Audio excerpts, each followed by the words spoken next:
Hello guys, I hope you are doing good. Welcome to another video. Today we are going to solve another interesting JavaScript problem.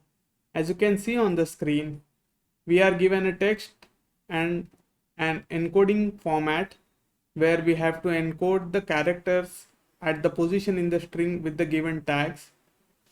If you can see, we are given the string hello world, and then the characters as from 0 to second character we have to encode with the I tag, and then from 4 to 9 character we have to encode with the B tag, and 7 to 10 character with the U tag.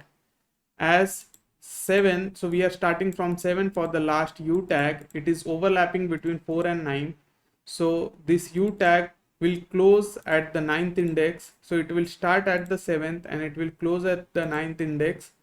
After that the B tag will close, and then again the U will resume after the B has closed, and it will cover the remaining characters, which is the 10th character. So this is how a rich text editor works. Any type of rich text editor. For example, here on the screen you are seeing a WYSIWYG editor, which is read as what you see is what you get. It is one of the most common editor that we use in the CMS. This is the WYSIWYG editor for the WordPress CMS. Now here if I type hello world, and if I, let's say, select these three characters and I click on any of this tagging, right, let's say B tag, so it has embedded the characters, the selected characters with the given tag. So it has embedded the word from starting at W and ending at R with the given tag. And now if I visualize this, you'll see that those three words are visible in bold, and here the bold is also highlighted for those three words. And if I remove this, you'll see that the word becomes normal, and if I go back to the text, it is removed.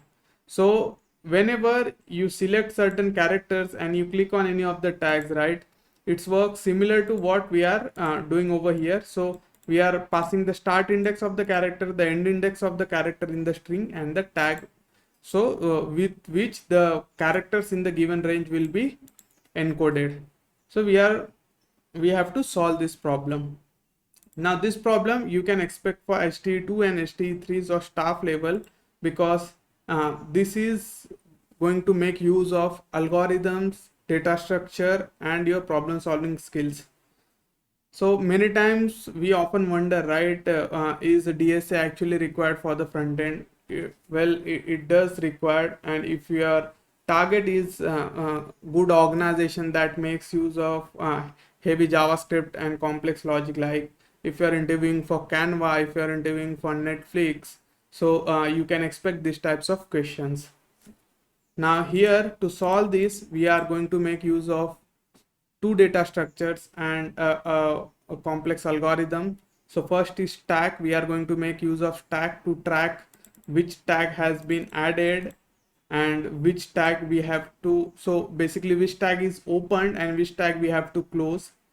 And then we are going to make use of priority queue to sort these indexes based on the range. So if the based on the starting and the end character, right, if it is starting from 4 ending at 9, so if the difference between them is the longest, we have to sort them, and we have to keep this at the beginning, so that the longest range tag can be opened first, and after that if any another tag is between the range of these, so between 4 and 9, let's say 5 and 6 is there, so first B will open, and after that the one at the 5 will open and close at 6, and again then the 9 or at the 9th character B will close. So this is how it's going to work. So we have to take the difference between these, and then we have to sort them. So that's why we are going to make use of priority queue. We can keep this in queue, but we are using priority queue so that we can sort them in the order of the distance between the start and the end tag. So let's get started. The first thing I'm going to do is I'm going to create the stack data structure. So function stack,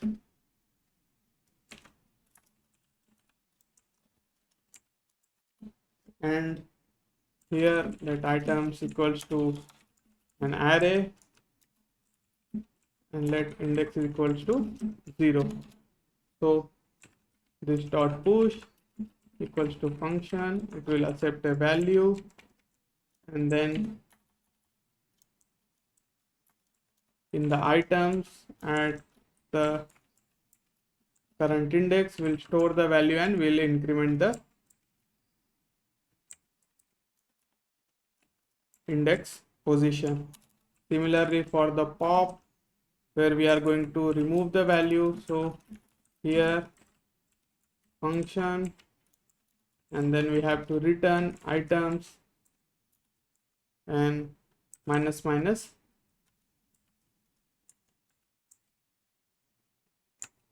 index.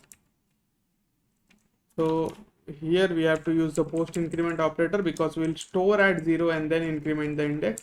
Here we are using pre increment operator because as we have increased the index, so if someone has asked the value, we have to return the value at the previous index. That's why we are first decrementing it. And then we are going to have this peak method that will give us a peak of the topmost element in the stack. Now after this, I'm going to convert this range, right, this markups. So I'm going to convert this in object format so that we can store it and then we can process them better in the priority queue. So I'm going to convert this in a function tag. So for example, function tag we are going to create that will have the start, end, and the tag. So whatever the array will return to us. Sorry,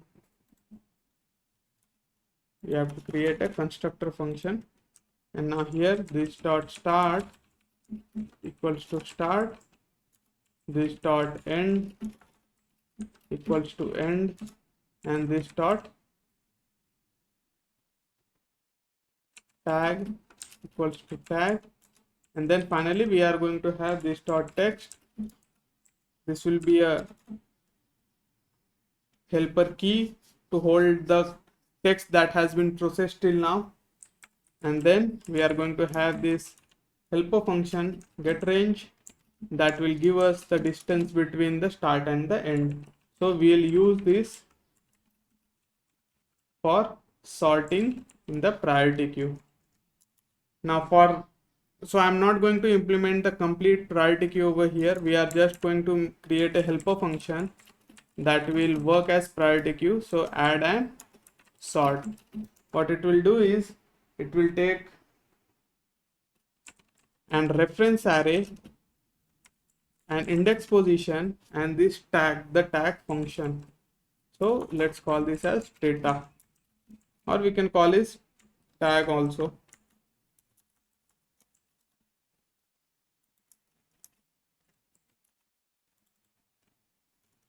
Now here if not track index, so if index is not created, we are going to create an empty array for that. So if it does not exist, we are going to create one, and then at the given index we are going to store the previous value as well as the new data, and after that we are going to sort them. So sort, every time a new data is added to the given index, right, after adding that we are going to sort the values. So a dot get range minus b dot get range. So as this data is basically tag, right, let me rename to tag only so that there is no confusion. So this tag has this method get range, so we are going to make use of that to sort the value. So this will work as priority queue to us. Every time we add the data, we are going to sort them. Then this is the tag function, and this is our stack. Now let's implement the parse.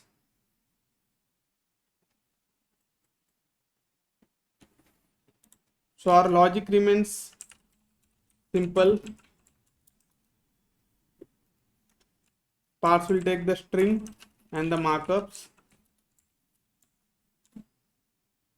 The first thing we are going to do is we are going to create this track array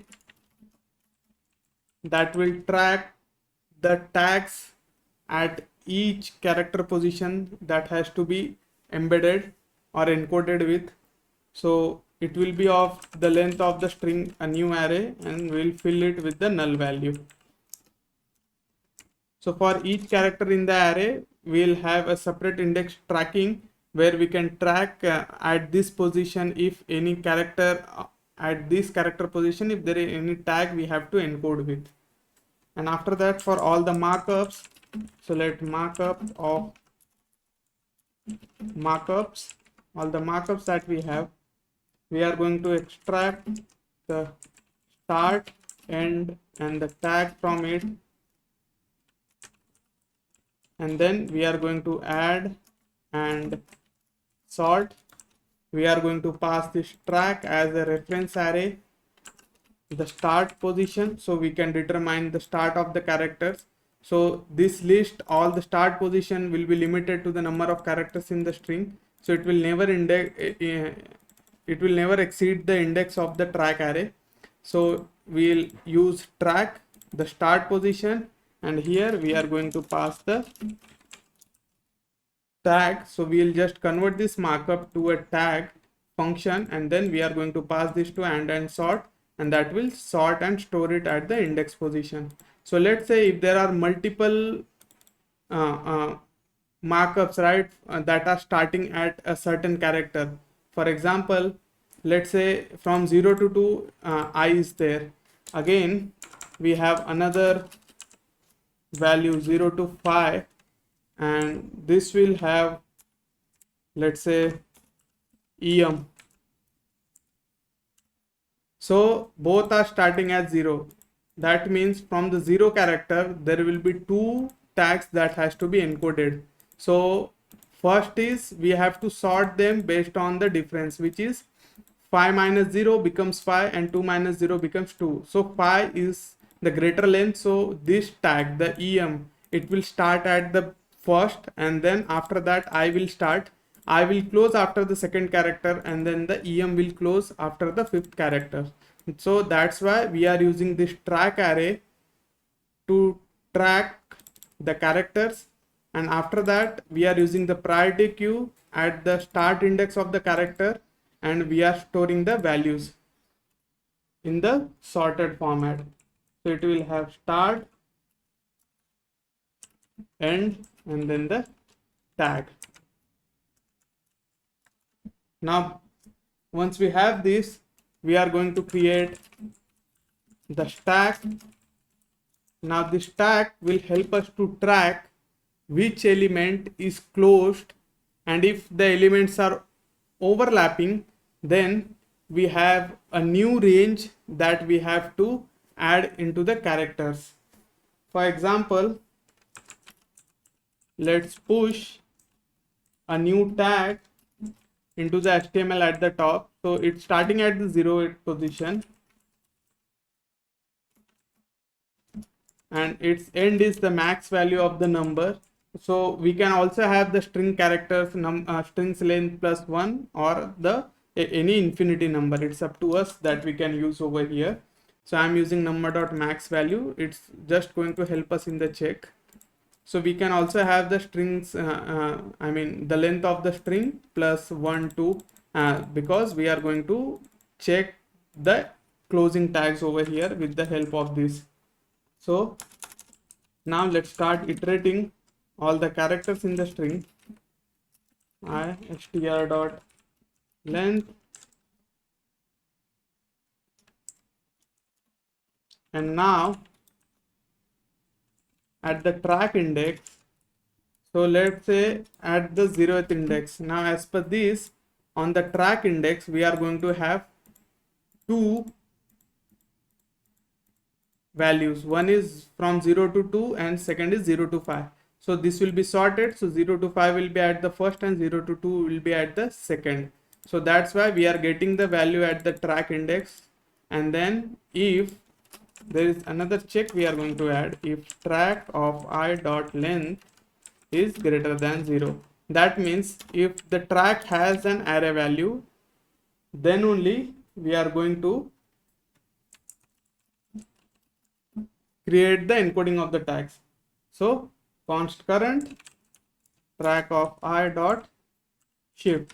So shift gives us the first value from the array, similar to what Q will give us. So Q as it works in first come first serve. So shift also gives us the first value from the track. If you use pop, it will give us the last value. So we are getting the first value, so we must be getting 0 to 5 em here in the current tag, and then the text, right? So in the tag you see we have the text, so we are going to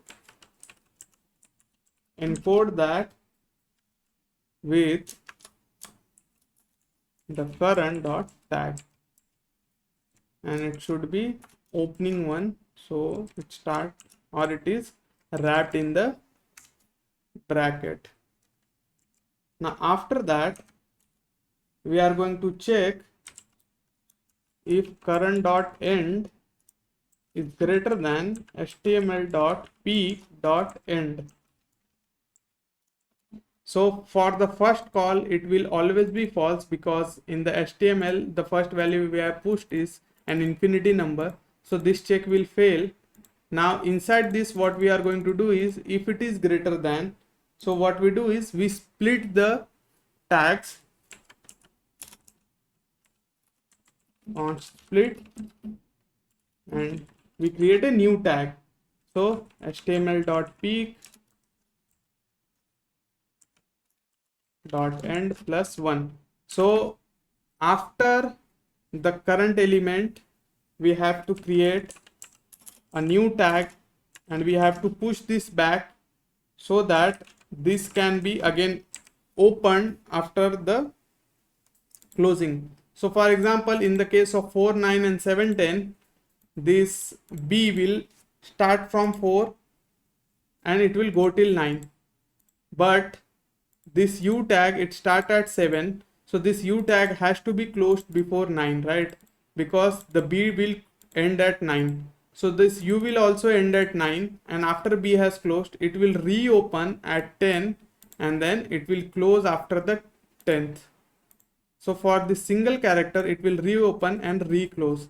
So that's what we are doing over here. We are checking if the current end is greater than HTML peak end. So every time we do operation, we open a tag, we'll push the end value into the HTML to make sure in the next call we check if the current end is greater than the last element that we have encoded. So we are going to create a new encoding value basically. So in this case it will create a new value, something similar to this 10 and then again 10 and U, so that after the B has closed we can again open the U and close it at 10. So that's what we are going to do. And then current dot end is equal to HTML dot peak dot end, and then we are going to add it back to the track HTML dot peak dot end plus 1. So we are starting at this position, the end position of the last element, and then we are storing the split or the new tag so that it can be reused. And after that we are going to push the HTML dot push the current tag. Once this is done, we are going to get the last element and we wrap the text with the current string. And finally after that, if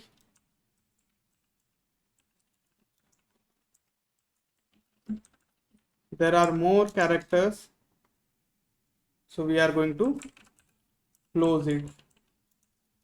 Peak dot end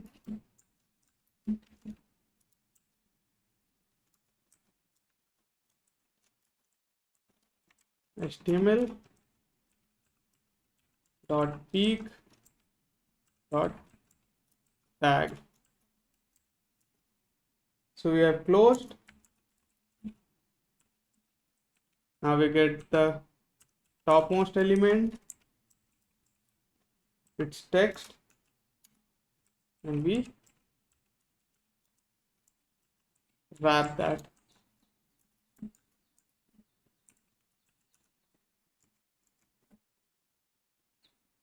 At the end, we are just going to return the topmost element from the HTML that will have all the string encoded. Now let's test this. If I clear it, and let me remove this one and this one, let's uncomment this and see if it is working fine or not. So we got I, we got B, and we got U. So it's starting with I, it's not closing. We got B and LD.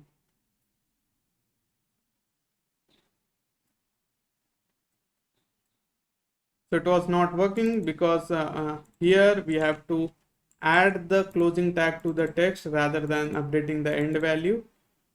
So once that's done, you see that from the first to third character we are encoding with the /I. After that it's starting with B on the fourth character, and then in between from 7 to 9 it goes for U, and then it closes the B and it's again open the U for 10th tag and it closes it on the 10th character. So this is how you do the encoding. It's a complex algorithm, but you can make use of data structure to solve this. I hope you have learned something new today. Thank you for your time.